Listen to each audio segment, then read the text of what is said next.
Oi, gente, tô tentando aqui fazer um relato, desabafo sobre uma situação que aconteceu hoje comigo e com o Guilherme.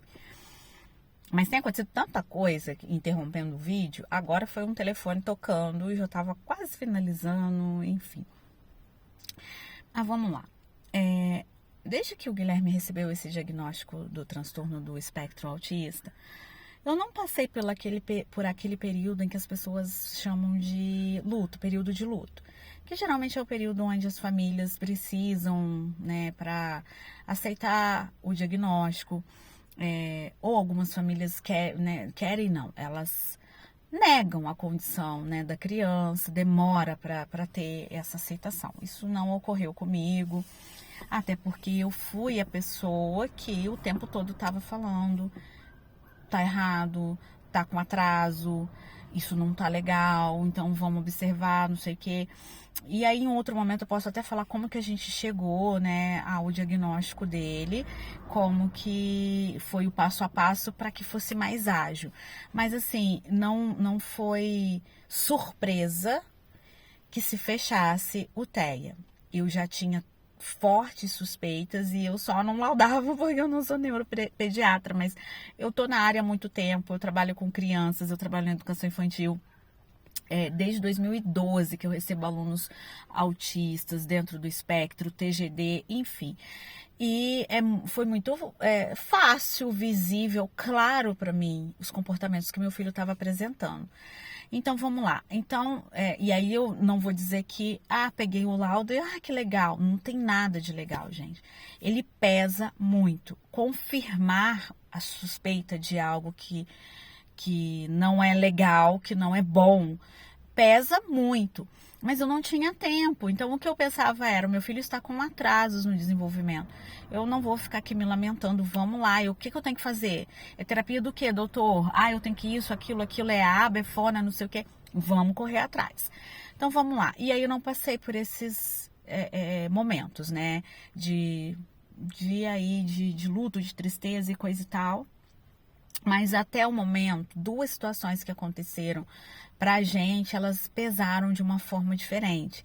A primeira, já tem um tempo, foi numa festa de aniversário. Tinha um brinquedo desses que a criança senta na prancha e você vai acertando bolinha para ela cair na piscina de bolinha. Mas a gente sabe que esse brinquedo ele tem uma alavanca. A pessoa puxa essa alavanca e a criança vai cair. E o Guilherme se encantou, então quando ele viu aquilo, ele quis ir, foi, correu. Só que ele não entendeu que ele tinha que ficar sentadinho e que alguém ia derrubá-lo. Obviamente que ele não entendeu porque, né, além dele precisar parar para prestar atenção nesse mecanismo, ele não conseguiu, né? Então, primeira coisa, ele sentava e já pulava na piscina de bolinha. E daí eu falei pra moça: olha, quando ele sentar, já puxa a alavanca, porque eu queria proporcionar a ele essa sensação da queda, do inesperado, que eu tenho certeza que ele ia adorar. E não do sentar e pular, entendeu? Que não era esse nenhum objetivo, mas assim, seria mais divertido ele sentar e ter a queda. Pois bem, parece que ela não me entendia, porque ela continuou demorando. Eu falava: olha, ele não consegue esperar. Então, assim que ele sentar, já puxa a alavanca para ele, né, ter a queda. Mas as crianças têm que... Eu falei: moça, por favor. Não fez, gente. E assim, aquilo me deixou bem chateada. E para piorar a situação, o meu filho, né, ainda era mais novo, não tinha muito tempo de terapia. Eu acho que o zero terapia, eu não me lembro se ele já tinha começado as terapias. E ele tinha uma dificuldade enorme em esperar 10 segundos. Então, ele pulava, ele saía do brinquedo, ele já voltava para a escadinha, ele já queria subir e fazer aquilo de novo repetidas vezes. E a gente sabe que as crianças, né, dentro do espectro, elas têm um hábito de algo que dá muito prazer, delas quererem repetir, até se exaurir, né? Levou a exaustão, não aguenta mais, aí deixa pra lá. Mas assim, ele não podia fazer, porque tinha outras crianças querendo usar o brinquedo, ele tinha que esperar a vez dele. E muita gente acha que a criança ela vai aprender a esperar esperando. Não é bem por aí. A gente não aprende a andar andando. Você não pega um bebê e coloca para andar. Existe um passo a passo. Ele primeiro vai rolar, ele vai firmar pescoço, ele vai rolar, ele vai sentar, depois ele vai engatinhar e depois ele vai firmar o corpinho em pé, até ele começar a dar o primeiro passo, o segundo e depois andar. E depois correr. Então, assim, tudo é um passo a passo. Eu não posso querer que a criança aprenda a esperar simplesmente fazendo com que ela espere. Mas também papo para outro momento. Eu quero falar das situações e das sensações que nós tivemos. Eu tive, assim, que me arrasou. E aí ele, obviamente, chorava muito. Ele gritava porque ele queria ir e ele não entendia. Era difícil para ele compreender por que ele não podia ir, mesmo eu falando que era a vez do amigo. E aí eu tinha que segurar ele, usar de força física mesmo, segurá-lo no meu colo para ele não ir na frente das outras crianças. Nenhum adulto interferiu em meu socorro, não no sentido de deixar o Guilherme passar, mas também de ajudar a fazer as outras crianças compreenderem aquela situação. E de repente, ele esperava 1, 2 e depois ele já ia. Mas ele não tinha condições nenhuma de esperar 5, 6, eu nem me lembro quantas crianças eram. E para além disso, ainda tive alguns olhares, ou de, nossa, meu Deus, o que está acontecendo? Ou de, é isso aí, né? O que dá, mimar criança. Agora a criança não sabe esperar, porque ele praticamente tinha a mesma idade das outras que estavam ali. Ou a maioria era um pouquinho mais velho, mas, né? Pela idade, ele tinha condições de compreender e de esperar. Mas não aconteceu. Era uma festa de aniversário, ele entrou em crise por conta disso, dessa situação. A gente até foi pro quarto, né, da minha amiga, da filha dela, brincou. Ele foi se acalmando, se regulando, mas é muito triste. Eu tava lá muito triste, porque ele tava ali e não curtia a festa e não podia brincar com as outras crianças e nem brincar nos brinquedos. E eu não podia voltar para a festa, porque do jeito que ele estava, se ele visse novamente o brinquedo, aquilo ia acontecer tudo de novo, e ele realmente teve uma crise. Pois bem, aquele dia eu voltei para casa assim muito arrasada. Eu voltei para casa com vontade de chorar, mas não chorei. Não porque eu não acho que eu não pudesse, eu não deveria. Eu tenho aí há um tempo, né, algum tempo, eu não tenho chorado, as vontades vêm e a vida segue. Mas eu fiquei bem arrasada nesse dia. Aí você pensa, não vou mais levar em festa, não vou nisso, não vou aquilo, mas depois passa, você conversa com o terapeuta, médico, não, Diana, é assim mesmo, é processo e coisa e tal, beleza. E agora hoje nós fomos fazer um exame, um eletrocardiograma, não era sedado, era para risco cirúrgico. E assim, o Guilherme, ele me surpreende muito. Algumas coisas ele entende muito rápido e faz. E na segunda, ou às vezes ele chora, e na segunda vez ele tá tudo ok, tudo resolvido, como foi o raio-x do tórax, que ele entrou na salinha do raio-x, subiu já na banquetinha lá e levantou o braço, não, ele já ficou paradinho em frente à placa para poder tirar o raio-x, foi assim, super tranquilo. Mas o eletro não teve conversa, gente. Ele, assim, a clínica até foi acolhedora no sentido de quando eu informei que era uma criança com autismo, que o tempo de espera na sala de espera poderia ser problemático.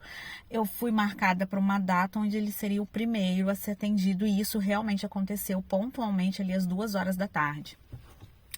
Mas assim, entrou e já queria que sentasse na maca, já colocar eletrodos e já fazer, não funcionou. O Guilherme gritava, ele chorou, ele se desregulou. E mesmo eu tentando acalmá-lo, que nesses momentos, geralmente eu sou a única pessoa que consegue aí ter, né, que dá um alento para ele, não funcionou. A gente tentou colocar vídeos que ele gostava no celular para ele se distrair. Nossa, ele não queria de jeito nenhum, mandava desligar. Aí saíram até palavras que ele não costuma falar, que a gente não sabia, tipo desligar, que não com essa perfeição, claro, do jeito dele, mas dava para você entender. Que era o desligar, acabou, embora, tchau, tchau, não e coisa e tal. E assim, gente, isso durou cerca de, não sei, em torno de 10 a 12 minutos nessas tentativas frustrantes, não chegou nem perto de colocar um eletrodo nele. É eletrodo mesmo que fala? Acho que é eletrodos, né? Eu tô, né, falando aqui sem nem... E aí, assim, com muito custo, enfermeira, a técnica, ela chamou o médico, que foi muito atencioso, e aí ele tentou fazer uma ausculta do coração. Foi um pouco difícil, mas o Gui acabou deixando.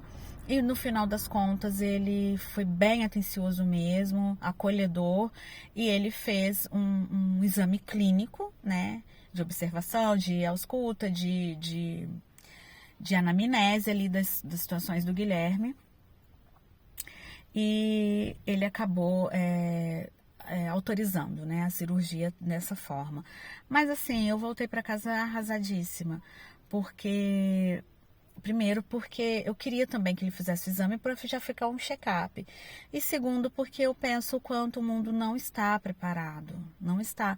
Porque ali não era nem só a questão do autismo, tinha a própria questão da criança. Então, uma sala mais lúdica, uma mesinha com uma massinha, um papel para pintar, giz de cera, talvez já ambientasse a criança, já tirasse aquele estereótipo assim de hospital, de clínica, e aí ele chega, brinca, desenha, enquanto tá ali desenhando, pintando, você vai colocando os eletrodos, bota um, bota outro. Eu acho que seria mais simples. Pode ser que não desse certo, mas a gente só sabe fazer, né, tentando. O que a gente sabe é que dessa forma tradicional, onde eu faço assim com um adulto, é muito difícil funcionar com uma criança, ainda mais com uma criança neuroatípica. Então, assim, é urgente que as pessoas, os espaços, né, de exame, de atendimento médico, consultório dentário, tudo, né, de saúde, espaços de saúde, comece a pensar um pouco mais nesse público que vai receber. Volto a dizer, não só as crianças neuroatípicas, mas criança de modo geral. Tem muita criança que se assusta com o hospital, tem muito medo e coisa e tal. Então, assim, isso é importante, mas hoje eu voltei para casa, assim, claro que eu fiquei feliz, né, por ter conseguido a liberação do médico para ele fazer esse procedimento do ouvido que ele tá para fazer, né, que é a colocação do tubo de ventilação. Poderia ser pior, claro, poderia ser o médico falar assim, olha, seu exame não dá para liberar. E eu ia falar, então como é que eu vou fazer? Mas eu queria muito que ele tivesse conseguido fazer esse exame. E isso não tem a ver com não aceitação da condição dele. Porque eu sei da condição do meu filho. E é exatamente por isso que eu sei que ele teria capacidade de fazer se o ambiente fosse melhor preparado para recebê-lo. E é isso que me causou essa tristeza. Porque um tempinho a mais num lugar onde ele tivesse um brinquedo, uma coisa para um bloco de montar, né? Letras, alfabeto, essas coisas que ele tá aí, que a criança gosta. No caso do meu filho, o hiperfoco dele tá nas letras, nos números, formas, coisas bobas, olha, de bobas assim, né? Que não é nada difícil de você organizar um ambiente assim. E aí, tipo, 5, 10 minutinhos brincando com isso, a gente conseguiria, acredito eu, né? E colocando os eletrodos bem tranquilamente fazer o exame. E é isso, então o meu desabafo foi esse, a minha tristeza é porque eu sei que não é só nessa clínica, dificilmente eu conseguiria encontrar um outro espaço que se fizesse um exame, né, e atendesse essas necessidades dele. Mas é a vida que segue, né? A gente continua firme aí. Eu vou lá porque a terapia dele já deve estar acabando. E se ele sair e não ver a mamãe, pode ficar bem chateado. Tá bom, gente? E volto com um vídeo menos pesado, espero. Até mais.